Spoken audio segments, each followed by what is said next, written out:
அஸ்ஸலாமு அலைக்கும் வரஹ்மத்துல்லாஹி வபரகாத்துஹு.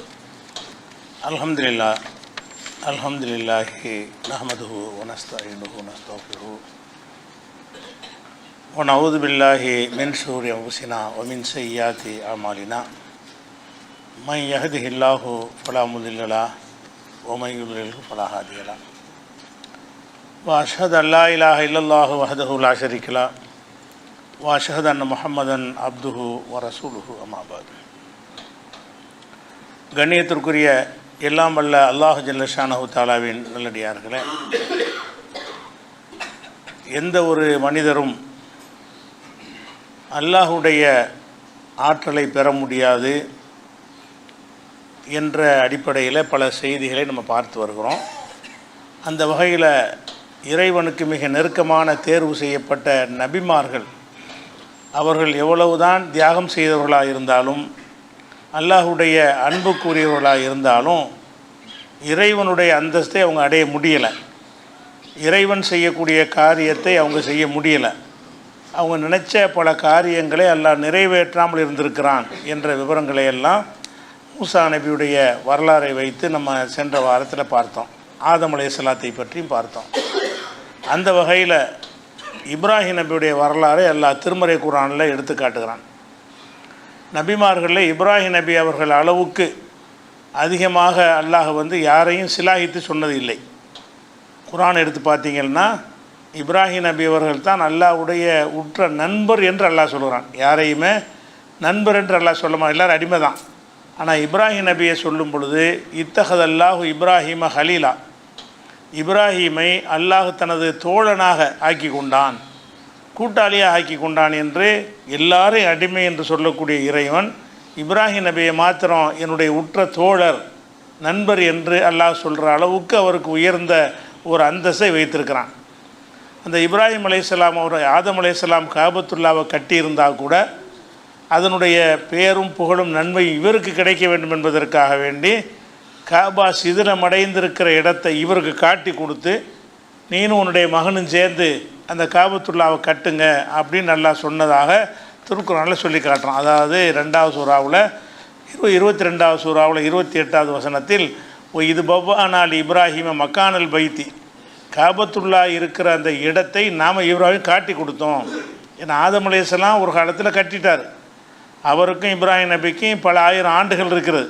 அதுக்கடையில் அந்த இடத்துல காபா இருந்ததுக்குரிய எந்த ஒரு தடயமும் இல்லாமல் அது சிதிலமடைந்து ஒரு முகவரியற்ற ஒரு நிலையில் இருக்கிறது.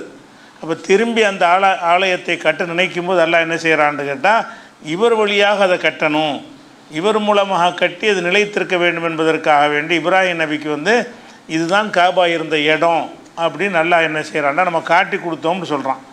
அதன் அடிப்படையில் தான் அவங்க 2 பேரும் தந்தையும் மகனுமாக சேர்ந்து காபா ஆலயத்தை கட்டினார்கள்.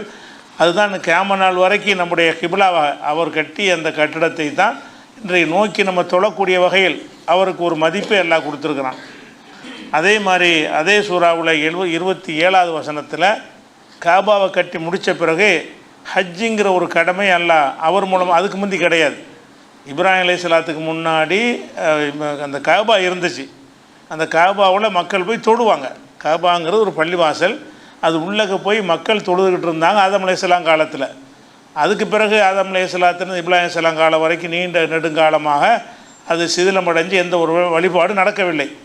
இப்ராஹிம் நபி அவர்கள் அந்த கட்டி முடித்தவுடன் நல்லா என்ன செய்கிறான்னு கேட்டால், ஹஜ்ஜிங்கிற ஒரு கடமையை அவங்க மூலமாக தாக்குறான். ரசூலுல்லாவுக்கு மாத்திரம் கொடுக்கப்பட்ட கடமை இல்லை ஹஜ்ஜிங்கிறது. இப்ராஹிம் நபிக்கு தான் என்ன செய்கிறான்னு கேட்டால் ஹஜ்ஜி செய்கிற ஒரு கடமையை சொல்லி கொடுத்து, அதின் ஃபின் நாசிபில் ஹஜ்ஜி, இப்ராஹிமை நீ காபா கட்டிட்ட, மக்களை எல்லாம் ஹஜ்ஜிக்கு அழைப்பு கொடு. அவர் தான் முதல்ல ஹஜ்ஜிக்கு எல்லோரும் வாங்கன்னு அழைப்பு கொடுக்குறார். அதின் ஃபின் நாசிபில் ஹஜ்ஜி, மக்களுக்கு ஹஜ்ஜை குறித்து நீ அறிவிப்பு செய்வீராக. ஏத்தூக்க ரிஜாலன் வலாக்குள்ளி லாமிரின் ஏத்தீன மின் புள்ளி ஃபஜ்ஜின் அமீக், வெகு தொலைவிலிருந்து மெலிந்த ஒட்டகங்களிலேயும் மக்கள்லாம் என்ன செய்வாங்க, கூட்டம் கூட்டமாக ஹஜ்ஜிக்கு வருவார்கள், உன்னை நோக்கி வருவார்கள் என்று சொல்லி இப்ராஹிம் நபி அவர்களுடைய அந்த காபாவை கற்ற பொறுப்பையும் கொடுக்குறான். கொடுத்து ஹஜ்ஜிங்கிற ஒரு கடமையை ஆக்கி அந்த ஹஜ்ஜுக்கு எல்லோரும் வாங்கன்ற அவர் வழியாக டிக்ளேர் பண்ண சொல்கிறான். அவங்க அழைச்ச அந்த அழைப்பு இன்றைக்கு வரைக்கும் இருக்கிறது. ரசூலுல்லாஹ் காலம் வரைக்கும் அது நீடித்திருந்து இன்றைக்கு ரசூலுல்லாஹ் காலத்தில் மறுபடியும் புதுப்பிக்கப்பட்டு இன்றைக்கு வரைக்கும் நம்ம ஹஜ்ஜு செய்கிறோம் என்று சொன்னால், அந்த ஹஜ்ஜு யார் மூலமாக கடமையாக்கப்பட்டுச்சு? இப்ராஹிம் நபி அவர்கள் மூலமாகத்தான் கடமையாக்கப்படுது. அவங்க தான் ஹஜ்ஜுங்கிறத ஒன்று இருக்குது. நீங்கள் இந்த காபத்துல்லா வந்து என்ன செய்யணும், வலம் வரணும், அதில் வந்து தவாஃப் செய்யணும், உம்ரா செய்யணுங்கிறதெல்லாம் வழிமுறைகள்லாம் இருக்குல்ல. இது எல்லாமே அவர் வழியாகத்தான் நமக்கு கிடைத்தது என்பதை நம்ம பார்க்குறோம்.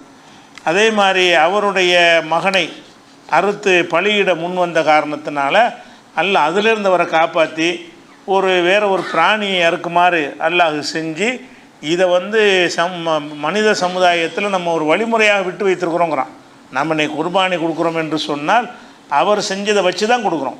அவர் மகனை அறுத்து பலியிடுற மாதிரி அல்லாஹ் ஒரு காட்சியை காட்டி அதுக்கு தயாராக இருக்கிறான்னு சோதித்து பார்த்து அவர் தயாராக தான் இருக்கிறார் என்று தெரிந்த பிறகு அதை தடுத்து நிப்பாட்டி ஒரு பிராணியை கொடுத்து இதை அறுத்துரு, பிள்ளை அறுக்க வேண்டாம் அப்படின்னு அல்லாஹ் ஒரு வழிமுறையை காட்டினானே. இன்றைக்கி வரைக்கும் நம்ம அதை செய்கிறோம்.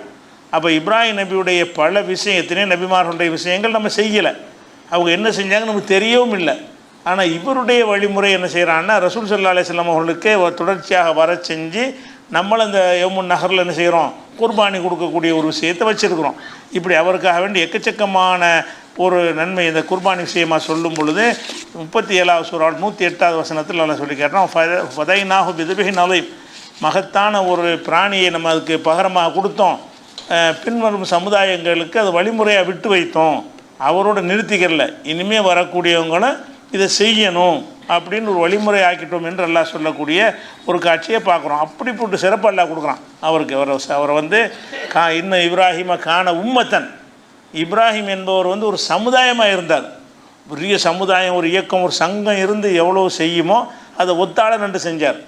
இப்ராஹிம் நபி அவர்கள் ஒரு மனிதராக இருந்தாலும் கான உம்மத்துன்னு ஒரு சமுதாயத்துக்கு சொல்வது, அவரே அல்ல சமுதாயங்கிறான். இப்ராஹிம் என்ற ஒரு ஆள் நினச்சிடாதீங்க, அவரே ஒரு சமுதாயம் ஒரு இயக்கம் எல்லாம் சேர்ந்து இருந்தால் எவ்வளோ காரியங்கள் செய்வார்களோ அந்த அளவுக்கு நெஞ்சார். எந்த ஒரு சப்போர்ட்டும் இல்லாமல் தன்னந்தனியாக நின்று கொண்டு அவர் ஒரு சமுதாயம் செய்யக்கூடிய காரியத்தை எல்லாம் செஞ்சார்ன்னு அவர் அவ்வளவுக்கு அல்லாஹ் வந்து பாராட்டி சொல்லுகிறான். அவ்வளோ பெரிய அந்தஸ்து அல்லாஹ் கொடுக்குறான். அப்படியான ஒரு விஷயத்தை அது மாதிரி வந்து அவரை வந்து தன்னுடைய அதிசயமான முறையில் வல்லமையை கொண்டு அவரை காப்பாற்றுறான். அவர் சத்தியத்தை எடுத்து சொல்கிறாரு. அன்றைய கொடுங்கோல் மக்கள் என்ன செய்கிறாங்கன்னா, இவர் வந்து நம்மளோட ரொம்ப சீண்டிக்கிட்டு இருக்கிறாரு, நம்முடைய வழிபாட்டு முறையெல்லாம் குறை சொல்கிறாரு, இவரை நம்ம வந்து அழிச்சிடணும் என்று திட்டமிட்டு என்ன செய்கிறாங்கன்னு கேட்டால் மிகப்பெரிய நெருப்பு குண்டத்தை வளர்த்து அதில் தூக்கி அவரை போடுகிறார்கள். போடும்போது நம்ம காப்பாற்றப்படுவோம்னு அவர் நினைக்கவும் இல்லை. அல்லாஹ்வுடைய நாட்டு அதுவாக இருந்தால் அவர் பொருந்தி கொண்டு தான் இருந்தார். ஆனால் அல்லாஹ் என்ன செய்கிறான்னு கேட்டால் அவனுடைய வல்லமையை கொண்டு என்ன செய்கிறான்னு கேட்டால் அவருடைய அல்லாஹ் வந்து தன்னுடைய வல்லமையை கொண்டு அவரை காப்பாற்றுறான். எப்படி காப்பாற்றுறான்னு கேட்டால் குல்னா யானார் கூனி பர்தம் வசலாமன் அலா இப்ராஹிம், நெருப்புழுதிக்கு போட்டோன்னு அல்ல நெருப்புக்கு ஆர்டர் பண்ணுறான். நெருப்பை நீ இப்ராஹிமுக்கு வந்து ஒரு குளிர் நிழலாக மாறிவிடு, அவர் ஒன்றும் செஞ்சிடாதுன்னு சொன்ன பிறகு நெருப்புக்குள்ளே இருக்கிறார். நெருப்பு அவரை சுடலை. அது அவருக்குரிய ஆற்றல் கிடையாது, நாம் அதை செஞ்சோம், அவருக்காக அதை செஞ்சோம்னு சொல்கிற அளவுக்கு அவருக்கு என்ன செய்கிறான்னு கேட்டால் பலவிதமான ஒரு சிறப்புகளை அல்லாஹ் வந்து வழங்கியிருக்கிறான். இப்படியான சிறப்புகளை அதை விட முக்கியமானது என்னன்னு கேட்டால், இப்போ நம்ம மரணத்துக்கு பிறகு அல்லாஹ் உயிர்ப்பிப்பான்னு நம்மளாம் நம்புகிறோம், எல்லோரும் நம்புகிறோம். ஆதம் அலைஹிஸ்ஸலாத்திலிருந்து இன்றைக்கி வரைக்கும் உள்ள எல்லா முஸ்லீம்களுமே மனிதர்கள்லாம் அழிக்கப்பட்ட பிறகு அல்லாஹ் என்ன செய்வான், எல்லாரையும் என்னை உயிராக்கும், உங்களை உயிராக்கும், அனைத்தையும் உயிராக்குவான்னு நம்புகிறோம். எப்படி நம்புகிறோம் என்று கேட்டால் அல்லாஹ் சொல்கிறத வச்சு நம்புகிறோம். அது என்ன மாதிரி உயிராக்குவான் என்கிற விஷயத்தை எல்லாம் அல்லாஹ் என்ன செய்ய நமக்கு காட்டிலாம் தரலை. ஆனால் இந்த மனிதருக்கு அல்லாஹ் காட்டுறான். இவர் என்ன செய்கிறாரு, ரப்பி அரிணி கைஃப துஹியில் மௌத்தா, இறந்தவர்களை உயிர்ப்பிக்கிறத சொல்கிறிய, எப்படி நீ உயிராக்குவாய் என்று அல்லாஹ்ட்ட கேட்குறாரு. அல்லாஹ் கேட்குறான், அவளும் தூமின், உனக்கு நம்பிக்கை இல்லையா? அல்லாஹ் சொல்கிறான், பலா. இப்ராஹிம் சொல்கிறார், பலா நம்பிக்கை இருக்குது, ஒலாக்கில் எத்துமையின கல்வி, என் மனம் அமைதி பெறுவதற்காக வேண்டி நான் அதை கேட்குறேன், எப்படின்னு பார்த்து நான் தெரிஞ்சுக்கிற விரும்புகிறேங்கிறார். அப்போ இந்த மனிதருக்காக வேண்டி 4 பறவையை பிடித்து வர சொல்லி துண்டு துண்டாக வெட்டி 4 மலையில் வச்சுட்டு இப்போ நீ கூப்பிடு, அவைகள் உயிர் பெற்று எழுந்து வரும்னு அல்லாஹ் சொல்கிறான். அதே மாதிரி அந்த பறவைகள் அழைக்கிறாரு, அதெல்லாம் அவரை நோக்கி வருகிறது. துண்டு துண்டாக வெட்டி பல பகுதியில் போடப்பட்ட பறவைகளை வந்து என்ன செய்கிறான், எப்படி நான் உயிராக்குவேன் என்பதற்கு செய்முறை விளக்கத்தை அவர் காட்டுறான். அப்போ நம்ம வந்து மரணத்துக்கு பிறகு எழுப்புறது நம்புறது, அவர் நம்புறது ஒன்றா, அவர் நம்புறது கண் முன்னே பார்த்துட்டார். எப்படி அல்லாஹ் உயிராக்குவான் என்பதற்கு செயல் விளக்கத்தை செஞ்சு காட்டினா எப்படி நம்பிக்கை இருக்கு, அந்த நம்பிக்கைக்கு நிகரான நம்பிக்கை இருக்காது.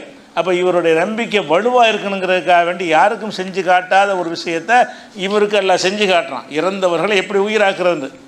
அதே மாதிரி அல்லாஹ்வுடைய வானுலக ஆட்சி முறை இருக்குல்ல, வானுலகத்தில் அல்லாஹ்வுடைய செட்டப் எப்படி இருக்குது, அல்லாஹ் எப்படி நிர்வாகம் பண்ணுறான், இந்த விஷயங்களை எல்லாம் மனிதர்களுக்கு அல்லாஹ் காட்டவே இல்லை. ஆனால் இப்ராஹிம் நபிக்கு என்ன செய்கிறான்னு கேட்டால், கதாலிக நுரி இப்ராஹிம மலக்கூத்த சமாவாத், வானங்களுடைய ஆட்சி என்ன எப்படி இருக்கிறது என்பதை இப்ராஹிமுக்கு இப்படி தான் நம்ம காட்டினோம். அதாவது ரசூலுல்லாவுக்கு முன்னாடி ஒரு மேராஜுங்கிற ஒரு விண்ணுலக பயணத்துக்கு அழைத்து சென்று அல்லாஹ்வுடைய நிர்வாகம் எப்படி இருக்குது என்பதை அவர் காட்டுறான். காட்ட வேண்டிய தேவையே இல்லை, ஒரு அடிமை சொல்கிறே கேட்டு போயிட வேண்டியதான். ஆனால் இவர் மேலே பிரியம் வச்சு அல்லாஹ் என்ன செய்கிறான்னு கேட்டால், இவருக்கு இப்படி இறந்தவரை உயிராக்குறது எப்படின்னு கேட்குறாரு. அவர் மனசை திருப்தி அவர் அறிஞ்சு கொள்ளட்டும், எந்த சம்சயமும் இல்லாமல் அறிந்து கொள்ளட்டும் என்பதற்கு அதை செஞ்சு காட்டுறான். அல்லாஹ்வுடைய ஆட்சி அதிகாரங்கள் எப்படி இருக்கும், அவனுடைய செட்டப் எப்படி இருக்கிறது என்பதை நம்ம யார் அறிந்து கொண்டு நேரடியாக பார்த்து அறிந்தது கிடையாது. இவருக்கு அல்லாஹ் என்ன செய்கிறான்னா, நுரி இப்ராஹிம மலக்கூத்த சமாவாத், வானங்களுடைய ஆட்சி முறை எப்படி என்பதை இவருக்கு இப்படி தான் நம்ம காட்டி கொடுத்தோம், அறிவித்தோம் என்று அல்லாஹ் சொல்லுகிறான். அப்படியான ஒரு விண்வெளி பயணத்திற்கு அழைத்து ரசூலுல்லாஹ்வுக்கு முன்னாடியே இவர் விண்வெளி பயணம் அழைத்து செல்லப்பட்டு அல்லாஹ்வுடைய நிர்வாக மலக்கு என்ன செய்வாங்க, யார் யார் என்னென்ன செய்வாங்க, எப்படி எல்லாம் ஆர்டர் பண்ணுவான், எப்படி அந்த ஆர்டர் சேர, இந்த விஷயங்களை எல்லாம் அவருக்கு நேரடியாக அவர் பார்த்து அறியட்டும். இப்படி என்ன ஒரு பெரிய ஒரு தரஜாவை எல்லாம் என்ன செய்கிறான், கொடுக்குறான் இப்ராஹிம் நபி அவர்களுக்கு. அதனால தான் என்ன செய்கிறாங்க, ரசூல் ஸல்லல்லாஹு அலைஹி வஸல்லம் கூட அல்லாஹ்ட்ட அருளை கேட்க சொல்லி நமக்கு செலவாத்து சொல்லி தந்தாங்கல்ல. நம்ம எல்லோரும் ரசூலுல்லாவுக்கு செலவாத்து சொல்கிறோம், அவங்க பேரை கேட்டவுடனே ஒரு செலவாத்து சொல்கிறோம். செலவாத்து என்றால் ரசூலுல்லாவுக்காக நம்ம துவா செய்கிறோம். செலவாத்துனா வேறு ஒன்றும் கிடையாது, ரசூலுல்லாவுக்கு நம்ம அல்லாஹ்ட்ட செய்கிற துவா. இது ரசூலுல்லாஹ் நம்ம கற்றுத்தந்தாங்க. அந்த துவாவில் என்ன சொல்லி கற்றுத்தந்தாங்க, அல்லாஹும்ம ஸல்லி அலா முஹம்மதின் வ அலா ஆலி முஹம்மதின் கமா ஸல்லைத அலா இப்ராஹிம். இறைவா, இப்ராஹிமுக்கு நீ அருள் புரிஞ்சிருக்கிறிய, அந்த மாதிரி எங்கள் நபிக்கு அருள் புரிவாயான்னு கேட்க சொல்கிறாங்க. நம்ம செலவாத்து ஓதுறதுக்கு அர்த்தம் என்ன தெரியுமா, இப்ராஹிம் நபிக்கு நீ செஞ்சிருக்கிற அருள் ரொம்ப எல்லையற்ற அருள், அந்த மாதிரி எங்கள் முகமது நபிக்கு நீ செய்வாயாக. அப்படின்னா ரசூலுல்லாஹ் விட கூட அருள் அவருக்கு விளங்குதா? நபிகள் நாயகம் ஸல்லல்லாஹு விட அவருக்கு அதிகமான அருள் வழங்க போய் தான் நம்ம எப்படி துவா செய்கிறோம். அத்தஹியாத்தில் உட்காந்து ஒவ்வொருத்தரும் தெரிஞ்சு வச்சுக்கிற துவா இது. பெரிய ஆதாரங்களை கொண்டு அறிய வேண்டிய விஷயம் இல்லை. அல்லாஹும்ம ஸல்லி அலா முஹம்மதின், இறைவா முகமதுக்கு அருள் புரிவாயாக, கமா ஸல்லைத அலா இப்ராஹிம், இப்ராஹிம் நபிக்கு அருள் புரிந்தது போல எங்கள் முகமது நபிக்கு அருள் அவருக்கு எவ்வளவு அருள் பண்ணியிருக்கிறாய், அந்த மாதிரி எங்கள் முகமது நபிக்கு அருள் புரிவாயாகன்னு கேட்குற மாதிரி இருந்தால் அவருக்கு எவ்வளோ பண்ணியிருக்கிறான் அல்லாஹ். நமக்கு சொல்லித்தரப்படாத எவ்வளோ அருள்லாம் ரசூலுல்லாஹ் சொல்லித்தரல, ஆனால் இது எக்கச்சக்கமான அருளை அவருக்கு அல்லாஹ் சொரிந்திருக்கிறான்.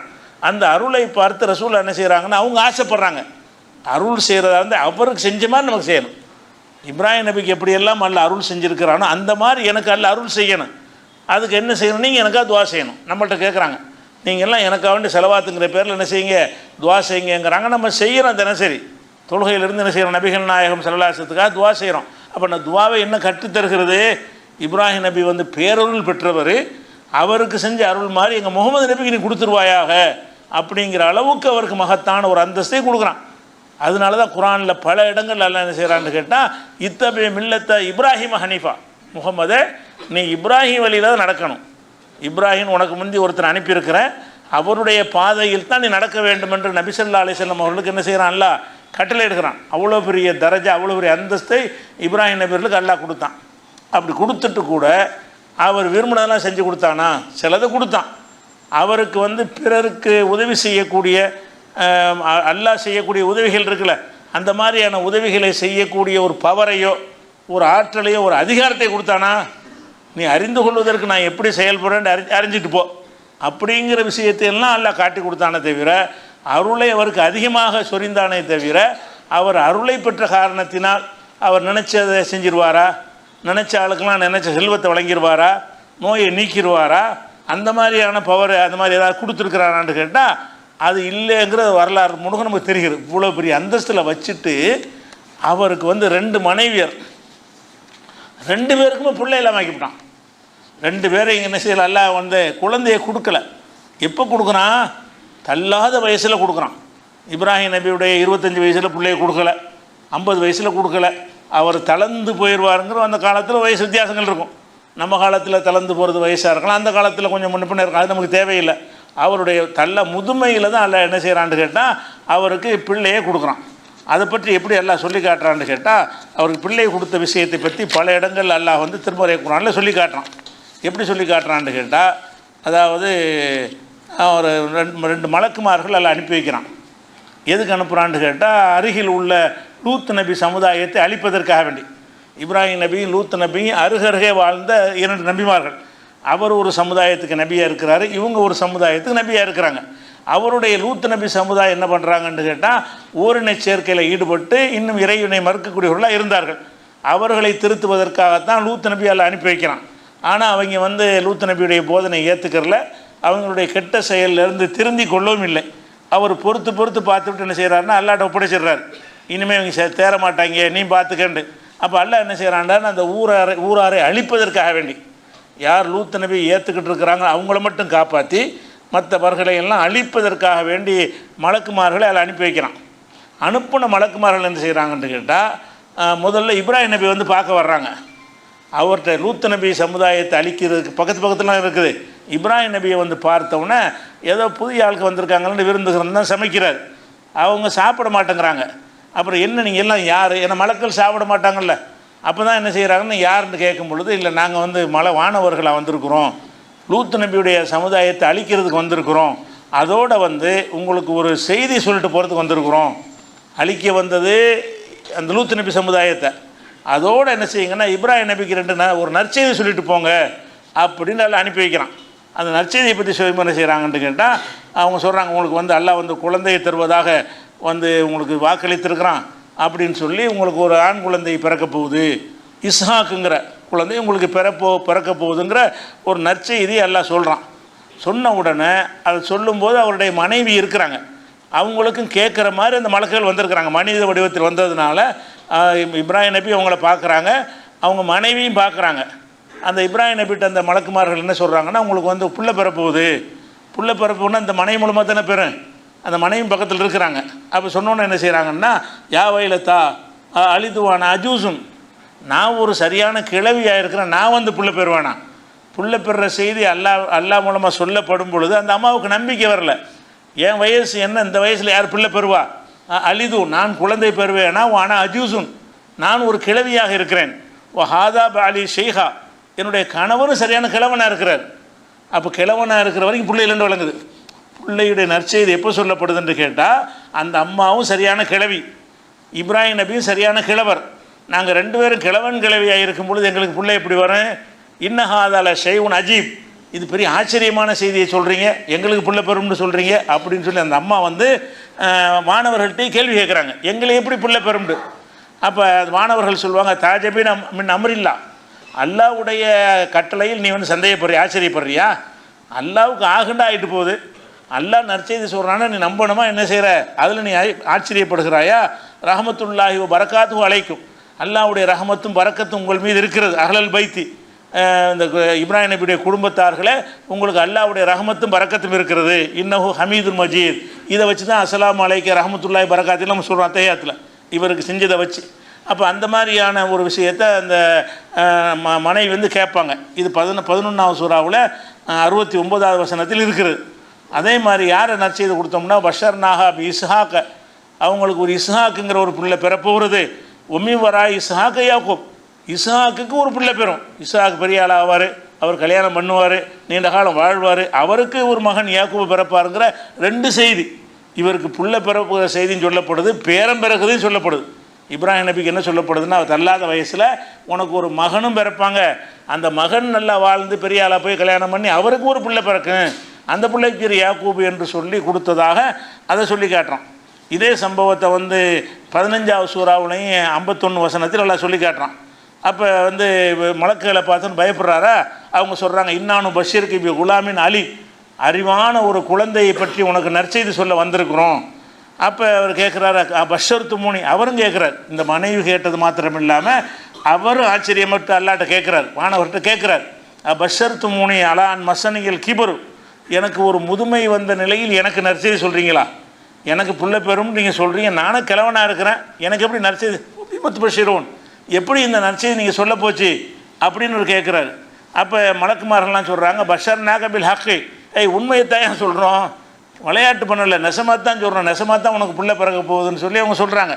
ஃபலாத்தக்கும் என்னல் காணித்தீன், நம்பிக்கை இழந்தவரை ஆகிறாது, அல்லாவுடைய ஆற்றல் நம்பிக்கை இழந்துடாத, அல்லாஹ் பிள்ளையை தருவான்னா தருவான், வயசான காலத்துலையும் தருவான், நீ உனக்கு என்ன அவநம்பிக்கைன்னு கேட்குறாங்க. அப்போ அவர் சொல்லுவார், உமைய குனுத் ரஹமத் ரப்பிஹி இல்லல்லாலும், அல்லாஹ்வுடைய அருளில் வந்து வழிகட்டவர் தான் நம்பிக்கை இழப்பாங்க. நம்பிக்கையில் நான் இழக்கலை, எப்படின்னு ஒரு ஆச்சரியமாக கேட்குறேன், எப்படி எங்களுக்கு குழந்தை பிறக்கும்னு ஆச்சரியமாக கேட்குறேங்கிறார். அப்போ இந்த சம்பவத்தில் நம்ம என்ன விளங்குதுன்னு கேட்டால், அவருடைய முதுமை வயசில் தான் இந்த பிள்ளையை கொடுக்கப்படுது. அவர் குழந்தை பிறக்கும்போது அந்த அம்மாவும் கிளவி. அப்போ ஒரு மனிதனுக்கு பாருங்கள், குழந்தைங்கிறது அந்த உரிய வயசில் வந்தால் தானே அப்போ தானே விரும்புவாங்க. இப்ராஹிம் நபி உற்ற நண்பராக இருந்தாலும் அந்த மனிதருங்கிற முறையில் அவருக்கு என்ன ஆசை இருக்கும்? உங்களுக்கு என்ன ஆசை? கல்யாணம் பண்ணி ஒரு 5 வருஷத்தில் பிள்ளை இல்லாட்டி எத்தனை வைத்தியம் பார்க்குறீங்க? 10 வருஷத்தில் குழந்தை இல்லாட்டி எப்படி தயங்கி போயிடுறீங்க?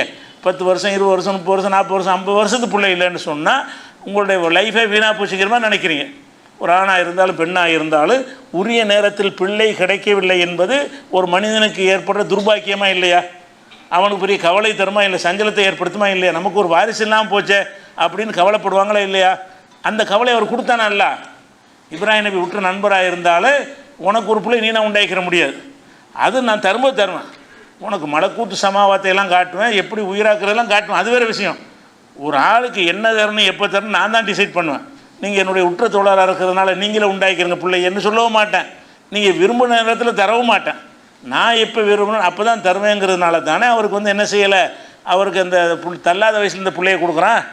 அது மாத்திரம் இல்லாமல் இந்த இசாக் நபி தான் தள்ளாத வயசுலன்னா இஸ்மாயில் நபியை முன்னாடியே கொடுத்துட்டாங்கன்னுட்டா அவரும் தள்ளாத வயசுலாம் கொடுத்தான். இது இசாக் நபியை பற்றி வரக்கூடிய ஒரு விஷயம். இஸ்மாயில் நபியை பற்றி என்ன செய்கிறாங்கன்னு கேட்டால் 14வது சூரா 39வது வசனத்தில் அல்ஹம்துலில்லாஹி அல்லதி வஹபலி அலல் கிபரி, என்னுடைய முதுமை வயசில் எனக்கு அல்லாஹ் தந்திருக்கிறான் இஸ்மாயில் இசாக், இஸ்மாயிலையும் முதுமையில் தான் அல்லாஹ் தந்திருக்கிறான், இசாக்கையும் தந்திருக்கிறான். இன்ன ரப்பில சமீ உத்துவா, என் இறைவன் பிரார்த்தனை துவா செஞ்சுட்டே இருந்திருக்கிறார். அவர் இப்போ புள்ள கொடுக்குறான், தள்ளாத வயசில் கொடுக்குறான். அதை சொல்லும்போது என்ன சொல்கிறாருன்னு கேட்டால் என் இறைவன் பிரார்த்தனை ஏற்றுக்குருவான் அப்படின்னா என்ன அர்த்தம்? 25 வயசில் பிரார்த்தனை ஆரம்பித்து 85 வயசுன்னு பண்ணிட்டு இருந்திருக்காரு, அதான் அர்த்தம். தள்ளாத வயசில் பிள்ளையை குடும்பம் என்ன சொல்கிறாருன்னு கேட்டால் என் இறைவன் கைவிட மாட்டான், என் இறைவன் பிரார்த்தனை ஏற்றுக்கொள்ளக்கூடியவன்கிறார். அப்போ இறைவன்ட்டு பிரார்த்தனைலாம் செஞ்சுக்கிட்டு வர்றார், ஆசைப்படுறார் எப்படியாவது பிள்ளை பிறக்கணும்னு சொல்லி. ஆனால் அல்லாஹ் வந்து இஸ்மாயில் நபியை கொடுத்ததும் கிபர்னா முதுமை. அல்ஹம்துலில்லாஹி அல்லதி வஹபலி அலல் கிபரி இஸ்மாயில், எனது முதுமையில் தான் அல்லாஹ் வந்து இஸ்மாயில் எனக்கு தந்திருக்கிறான், அதே மாதிரி இசாக்கையும் முதுமையில் தான் தந்திருக்கிறான், என் இறைவன் வந்து பிரார்த்தனை ஏற்கக்கூடியவனாக இருக்கிறான்னு அவர் சொல்கிறார். அப்போ இதில் என்ன வழங்குதுன்னு கேட்டால் இப்ராஹிம் நபி அவர்களுக்கு இந்த குழந்தை கொடுக்குற ஒரு விஷயம் வந்து அவர் பெரிய, நம்ம என்ன செய்கிறோம், பெரியார் மகான்கள்கிட்ட பிள்ளை இல்லைன்னா அவளியா பிள்ளை தாங்கங்கிறோம். இவங்க எந்த மாதிரி ஆகிட்டாங்கன்னா மனிதர்களுக்கு இறைவனுடைய சக்தி இருப்பதாக நினைத்து கொண்டு செத்துப்போன ஆள்கிட்ட என்ன செய்கிறாங்க, இஸ்லாம் என்று சொல்லிக் கொள்கிறார்கள், முஸ்லீம் என்று சொல்லிக் கொள்கிறார்கள். அந்த ஒளியாவை பிள்ளையை கொடுங்க, இந்த ஒளியாவை பிள்ளையை தாங்கன்னு என்ன செய்கிறாங்க, குழந்தை வரத்தை யார்கிட்ட கேட்குறாங்க, செத்துப்போன ஆள்கள்கிட்ட கேட்குறாங்க. எதனால் கேட்குறாங்க, அந்த மாதிரியான ஒரு பவரை அல்லாஹ் கொடுத்துருக்கிறதா நினைக்கிறாங்க. அல்லாஹ் என்ன செஞ்சுருக்கான், அவுளியாக்களுக்கெல்லாம் பிள்ளையை கொடுக்குற அதிகாரத்தை கொடுத்துட்டான். இவங்க யார்கிட்ட போய் கேட்குறாங்களோ அதில் பல ஆட்களுக்கு பிள்ளையே இல்லை. நாகூர் ஆண்டவரே பிள்ளையை தாங்குறாங்க, அவருக்கு பிள்ளை கிடையாது. அதை கூட விளங்காமல் என்ன செய்கிறாங்கன்ட்டு அங்கே போய் கேட்குறாங்க. அப்போ நம்ம என்ன யோசிப்பாங்கன்னா, அட இப்ராஹிம் நபிக்கு எல்லாம் கொடுக்கலையே, அவர் கெஞ்சி பார்த்துட்டு இனிமேல் என்ன அவர் இனிமேல் இப்படி பிறக்கும் நம்பிக்கையில் அப்போ கொடுக்கணும். இல்லை இந்த வந்துடும் அந்த வந்துடும் நினைக்கிற காலத்தில் கொடுக்கல. நற்செய்தி சொல்லும்போது அவர் புருஷனும் சந்தேகப்படுறாங்க, மனைவியும் சந்தேகப்படுறாங்க. எப்படி இதை நடக்கும், நாங்கள் கிழவனாக இருக்கிறோம், எங்களுக்கு எப்படி நற்செய்தி சொல்கிறீங்க கேட்கும் அளவுக்கு இனிமேல் குழந்தை பிறக்காதுன்ற ஒரு முடிவுக்கு வந்திருப்பாங்க அநேகமாக. அந்த நேரத்தில் என்ன செய்கிறாங்கன்னு அல்லாட்ட கேட்டுட்டு இருப்போம், நமக்கெல்லாம் என்ன முடிஞ்சு வச்சு நமக்கு இல்லாமல் ஆக்கிறோம் போல இருக்கல்ல, குழந்தை இல்லாமல் நம்மளுடைய லைஃப் முடிஞ்சு அப்படின்னு நம்ம நினைக்கிற ஒரு கட்டத்தில் வந்து அல்லாஹ் வந்து பிள்ளையை கொடுத்தான்னு வருது. இதில் நம்ம விளங்க வேண்டிய விஷயம் என்ன, இவ்வளோ சிறப்புகளெல்லாம் சொல்லக்கூடிய இறைவன் வந்து இதை எதுக்கு சொல்கிறான்? இப்ராஹிம் நபிக்கு தள்ளாத வயசில் பிள்ளையை கொடுத்து சொல்ல வேண்டிய அவசியம் என்ன? இந்த செய்தியை சொல்லாமல் கூட இருக்கலாம்ல. அது எதுக்கு அல்லாஹ் சொல்கிறான்னு கேட்டால், இந்த மாதிரி மனிதர்களை வச்சு வழிகட்டுருவாங்க. பெரியார் மகான் என்று சொல்லி வழிகட்டு போய் அவங்கள இறைவனாக்கி அவங்கள்ட்ட பிரார்த்தனை செஞ்சு அவங்கள்ட்ட கோரிக்கை வச்சு மக்கள் வந்து தடம் புரண்டு சிறுக்கு வைக்க ஆரம்பித்து விடுவார்கள். தடுக்கணுமாக இருந்தால் பெரிய இடத்துல நிப்பாட்டின ஒரு ஆளை இப்ராஹிம் நபி என்ன செய்யணும், அவரை நான் எப்படி பண்ணேன்னு பாரு. அவருக்கு அவர் நினச்ச நேரத்தில் பிள்ளைய உண்டாக்க முடிஞ்சா அவர் கொடுத்தேன்னா அது அவராக உண்டாக்கிட்டாரா? நான் கொடுக்க நினைக்கும் போது கொடுப்பேன். எப்போ கொடுப்பேன், எனக்குலாம் எப்படி பிள்ளை பெறும்னு ஒரு சந்தேகப்படுவார் அந்த வயசில் கொடுப்பேன். எனக்கு எப்படி பிள்ளை பெறும்னு கணவன் மனையும் கிளி என்ன செய்வாங்க, ஆச்சரியப்படுவாங்கல்ல. அந்த ஒரு முதுமையான வயசில் வந்து நான் என்ன செய்வேன், பிள்ளையை கொடுப்பேன்னு நல்லா சொல்கிறான். அதுலேயும் வந்து என்னென்னு கேட்டால், இந்த இஸ்மாயில் நபியையும் முதுமையில் எல்லாம் கொடுத்துட்டான். முதுமையில் கொடுத்த உடனே அவர் இவரே சரியான முதுமையில் இருக்கிறார். இஸ்மாயில் நம்ம அம்மா ஒரு மனைவியும் சரியான கிழவியாக தான் இருப்பாங்க. அந்த கிழவி இந்த பிள்ளையும் கொண்டு போய் தான் பாலைவனத்தில் விட்டு வர்றார். விட்டுட்டு வந்து அதுக்கப்புறம் இளைஞரான பிறகு தான் காபாவை கட்டுறாங்க. அப்போ காபா கட்டும்போது எவ்வளோ தளர்ந்து போயிருப்பான்னு பாருங்கள். இவருக்கு பிள்ளையை கொடுக்கும்போதே இவர் முதிய வயசு, சின்ன குழந்தையிலும் விட்டார். அந்த அம்மாவும் சரியான கிழவி, அந்த கிழவியும் பிள்ளையுமாக இருந்துக்கிட்டு இருக்கும்போது என்ன செய்கிறாங்க, அந்த ஒரு உரிய பருவ வயசு அடைஞ்சவுடனே அவருக்கு என்ன செய்கிறாங்க, காபத்துல்லாவை கட்டுறதுக்கு மகனோட சேர்ந்து கட்டான்னு இருக்குது. அப்போ பிள்ளை பிறக்கும் போதே சரியான கிழவராக இருந்தார்னு சொன்னால் இன்னொரு 20 வருஷம் ஆன பிறகு இன்னும் கிழவராக இருப்பார்ல. அப்போ சரியான தள்ளாத வயசான பிறகு அந்த மகனை கொண்டு காபா கட்டுறதை விட ஒரு திடகாத்திரமாக இருக்கும் கொடுத்தா இவ்வளோ நல்லா இருக்கும். திடகாத்திரமாக இருக்கிற நேரத்தில் அந்த மகன் எவ்வளோ சப்போர்ட் இருப்பார், எவ்வளோ நல்ல காரியம் பண்ணுவார். காபாவை கட்டும்போது கூட அவர் வயசு என்ன, ரொம்ப தளர்ந்து போன வயசு. பிள்ளையை கொடுக்கும்போது தளர்ந்து போன வயசுன்னா அந்த பிள்ளை இளைஞராகும்போது அவரோட வயசு என்னவாக இருக்கும். இந்த குழந்தை இஸ்மாயில் நபி பிறக்கும்போது ஒரு சரியான கிழமை. அந்த பிள்ளை இளைஞராகும்போது இவருக்கு என்ன வயசாக இருக்கும், இன்னொரு 25 கூடி போயிரும்ல. அப்போ இன்னும் வயசான பிறகு அவ்வளோ தள்ளாத வயசில் ஒரு பிள்ளையை கொடுத்து இந்த காபாவை கட்டு நல்லா சொல்வானாக இருந்தால் அதில் எதுக்காக இதெல்லாம் சொல்லி காட்டுறான். நான் நினச்சது தான், நான் நினச்சது கொடுப்பேன். பெரிய நேசருமே கொடுக்காமல் இருப்பேன். என்னுடைய எல்லா அந்தஸ்தையும் அவரை காட்டுவேன், ஆனால் அவர் கொடுக்காமல் இருப்பேன். அவருடைய கோரிக்கை நிறைவேற்றாமல் இருப்பேன். அப்படிங்கிறதுனால தான் அவருக்கு 2 பிள்ளைகளும் முதிய வயசில் கொடுக்குறான்ல. 2 பிள்ளையை கொடுக்குற அல்லாஹ் பெரிய விஷயமா? அது இந்த மாதிரி ஒரு மனிதரை கொடுக்கறதுக்கு யோசிக்கிற விஷயமா? இவர் செஞ்ச ஒரு தியாகத்தையெல்லாம் வச்சு பார்க்கும் பொழுது இவருக்கு எப்போ முன்னாடி கேட்டவனே கொடுத்துருக்கணும், நினச்சவனே கொடுத்துருக்கணும். நம்ம நினைக்கிறபடி நினச்சோம்னா அவ்வளோதாண்டா அவர் நினச்செல்லாம் நடக்கும், அவர் விரும்புகிறதுனால எல்லாம் செஞ்சு கொடுப்பான், அவர் எதை நாடுகிறார் அதெல்லாம் செஞ்சிருவான்னு தானே கதை விட்டுட்டுருக்குறாங்க. அப்போ அப்படி நாடுதெல்லாம் செய்வதாக இருந்தால் இவருக்கு செஞ்சுருக்கணுமே. இவருடைய இதில் என்ன குறை இருக்கிறது? இவருடைய தியாகத்தில், அர்ப்பணிப்பில், இவருடைய பிரச்சாரத்தில் அடி உதய அத்தனை துணியாக போய் தலையெல்லாம் உடைச்சி விட்டுலாம் வருவார். தூக்கி நெருப்பில் போடுவாங்கன்னு தெரியும். அஞ்சாமல் இவர் செஞ்ச பிரச்சாரம் இதெல்லாம் வச்சு பார்க்கும்போது தந்தை எடுத்து நின்றார். அவ்வளோ பெரிய கொள்கை வியாதியாக இருக்கிற ஒரு ஆளுக்கு அவர் நினச்சது கிடைக்கல, நினச்ச நேரத்தில் கிடைக்கவில்லை என்று சொன்னால் அதில் நம்ம எதுக்காக இந்த சம்பவத்தை அல்லாஹ் சொல்லி காட்டுகிறான்? எந்த ஒரு மகானா பெரியாராக இருந்தாலும் சரி, அல்லாஹ் செய்கிற விஷயத்தில் யாருக்கும் பவர் கிடையாது. இன்னும் இப்ராஹிம் நபி விஷயமாக அவருக்கு என்னென்னவெல்லாம் அவர் விருப்பத்தை எல்லாம் நிறைவேற்றாமல் விட்டான் என்பதற்கு இன்னும் பல சம்பவங்கள் இருக்கிறது. இன்ஷா அல்லாஹ் அவற்றை அடுத்தடுத்து பார்க்கலாம்.